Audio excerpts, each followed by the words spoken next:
Hello, hello, you beautiful souls. Welcome back to my channel. My name is Michelle. We talk about things life, love, spirituality, law of attraction, and all of that juicy goodness. In this video, we're going to pull some pages to get some messages from your guides, your angels, from the universe, from your higher self to see what it is you need to hear today. And I felt guided to grab an old school book. This was one of the very first books I read after my daughter passed away, and I was diving into how to be successful, how to make the best of a terrible situation. And it's called The Success Principles by Jack Canfield, the author of the creator of Chicken Soup for the Soul. So here's what the book looks like. And he has, I forget how many, I think there's like maybe 50 some principles. So we're going to just scroll through and see which principle we get for today, because I feel like I feel like my guides and angels were saying that we need a reminder of what's important regarding our success. Like, what are we defining our success as? So let's ask our guides and angels. Actually, let's open up sacred space. I'm sorry. We're going to open up some sacred space. I have my Palo Santo incense. So I'm feeling good using this again. I haven't used my incense in a really long time. I've been using the thicker sticks. So we're going to let this burn for a second. Take a deep breath, drop your shoulders. Okay, Archangel Michael, Archangel Metatron, please open sacred space. Please only allow the highest and widest light messages to come through. Bless me. Bless my books. Bless my beautiful viewers. Let's settle in and see what we need to hear today.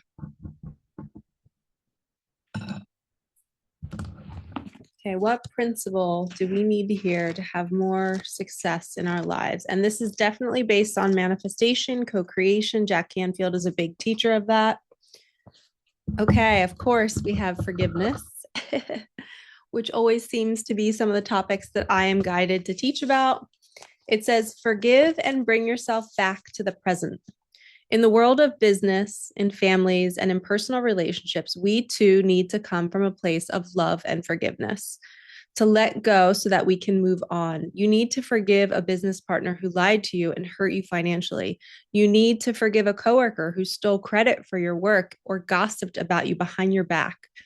You need to forgive an ex-spouse who cheated on you, then got nasty during the divorce. You needn't condone their actions or ever trust them again. But you do need to learn whatever lessons there are, forgive the other person, and move on. When you do forgive, it puts you back in the present where good things can happen to you and where you can take action to create future gains for yourself, your team, your company, and your family. Staying mirrored in the past uses valuable energy and robs you of the power you need to forge ahead in the creation of what you want. So this is a clear message that what's the quote at the top? It says, as long as you don't forgive, who and whatever it is will occupy rent-free space in your mind, by Isabel Holland. Okay, forgive and move on is the message, the very first message. We're going to do a couple other books, but where are you not forgiving? Who are you not forgiving? Where can you not drink the poison and expect somebody else to die or to get hurt? You're only hurting yourself. And it's so much easier said than done when we are feeling hurt.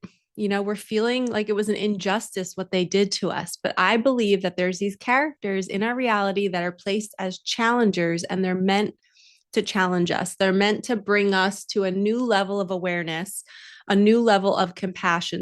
So let's say that you are this beautiful soul, which you are in that beautiful body, and you signed up to come to Earth and you're like, I want to learn compassion. I want to learn forgiveness. Well, life must bring you an experience where you have to forgive it. So once you let go and just drop your shoulders and surrender to, okay, I chose this experience on some level, no matter how painful it is or was. We wanted to learn the lesson for some reason. We wanted that push to grow our soul. If you think about every trying situation, your soul gets through it. It's like a wormhole. It's going through it. And then we pop out the other side and we're brand new, right? We're these beautiful butterflies that now can find the good in the present moment. But if we are harboring hate, anger, frustration about our past, wondering, why did that have to happen? Why did that person hurt me? We're not able to fly. It's going to weigh your wings down. So in his book, he talks about all different things to propel you in your life, in your business, in your family life, in your relationships.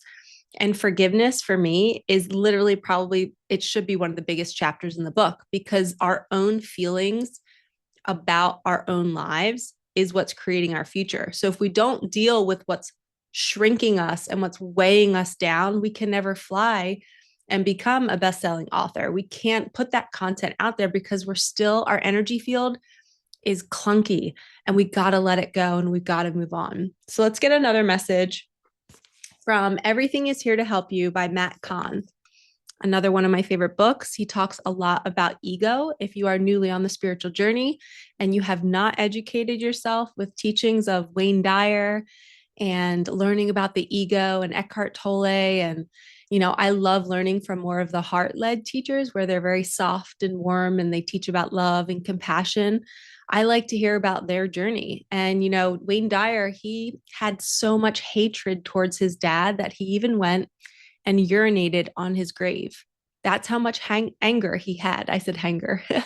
That's how much anger he had. And he realized that night, after he had done that, he got in his car and he realized, oh my gosh, what did I just do? And it was like a wake up to his dad's gone. Like, he's still living on earth and he's the one harboring all of this pain. So he finally let it go that night. So when we realize that everything is really here to help us, it can help us navigate moving forward and co-creating a better reality instead of taking the pain with us. Because if we take the pain with us, then we just continue the suffering. And when you continue suffering internally without telling anybody that you're harboring that hate, your reality will reflect it. You'll start to see chaos.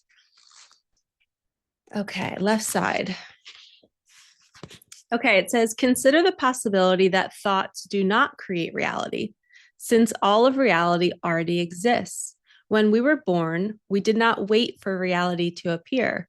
We were welcomed into a world that was already created, simply waiting for us to arrive. While there are a multiplicity of options to choose from, thoughts do not determine what does or does not happen. This is because outcomes unfolding as destiny are created prior to each human incarnation. This is crazy. Remember, I said before you came here, you chose these experiences?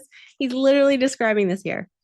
It says, while thoughts can determine the quality of experience, whether from the viewpoint of the ego or the perspective of the soul, we don't have to project judgments or superstitions onto experiences that merely confirm the emotional debris our energy fields are clearing out of those in view. Emotional debris. It's exactly, your energy field is weighed down by these emotions and we have to clear them. It says, even when we feel as if we are judging someone, a much deeper experience is likely happening. Primarily, the judgments we hear are the insults they have had projected onto them by others or have concluded about themselves. Here we are as light workers in human form, clearing emotional layers out of their field simply by standing in their presence. Even when such judgments contain a feeling of aversion or disgust towards someone, it is the wisdom of the soul sending an important message. Since we tend to match the vibration of those we spend the most time with, feelings of aversion are a way for inner guidance to remind us when we are choosing to spend time with someone whose energy may exhaust us instead of uplift us. So here's a message of, when we are in judgment, he's saying we could be affected by the people around us. Who you spend your time with, you're becoming. So if you are recognizing that you're living with someone or working with somebody or just choosing to be around people, you're literally taking yourself to these places. And I understand money's involved and safety and stability. I understand that. But on an energetic level, you have to think about what it's doing to you in your life. This is your one life. Do you want to keep putting yourself in that situation? Or do you want to realize, okay, I chose this on some level. Let me surrender, take my hands off the wheel, embrace the process and say, Spirit, show me the next step. I learned my lesson. I don't want to be in judgment. I don't want to be in comparison. I can see how my ego is creating this. I can see how I'm becoming a match to my environment. Please move me out of this environment. I no longer need this lesson. I learned it. And I guarantee you, when you actually let go and Henry's going crazy on the couch right now. When you actually let go of the discomfort and the thoughts that are projecting and creating more of it because you're resisting it and you're going, why is this happening? Why is this happening? As soon as you let that go, that's when the next door opens. I was just on a client call this morning and I'm filming this on Sunday. And it's right before the 11/11 portal. And my client has been wanting to get a divorce and to leave her job for 2 years now. And she just got handed the most amazing opportunity. There's people that want to come and take over her business. It just came out of nowhere. And her now husband is overseas for a couple months. And it's like the ideal time for her to make some moves, not behind his back, but it's just easier when he's at a distance that he's not so much, in her face, trying to convince her differently. The universe brought her on a platter the next steps. And she was judging her path for the last 2 years, going, why haven't I done it, Michelle? Why haven't I done it? And now on the call, we were like, okay, now it's time because you chose that experience on some level to grow your soul. So if you've been stuck somewhere, you're going to be getting your out soon. And are you going to walk the path? Are you going to see how this was here for you? And are you going to let go of the judgment so you can move forward, co-creating a better reality for yourself? These are two beautiful messages. Forgive and move on. Remove the judgment. You are not responsible for everything that you're experiencing. Your soul chose it on some level.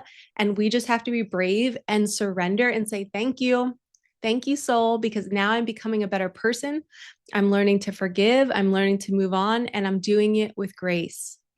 Change me into a man or woman who can move through this with grace. Change me into a man or woman who can see my soul's path and walk it.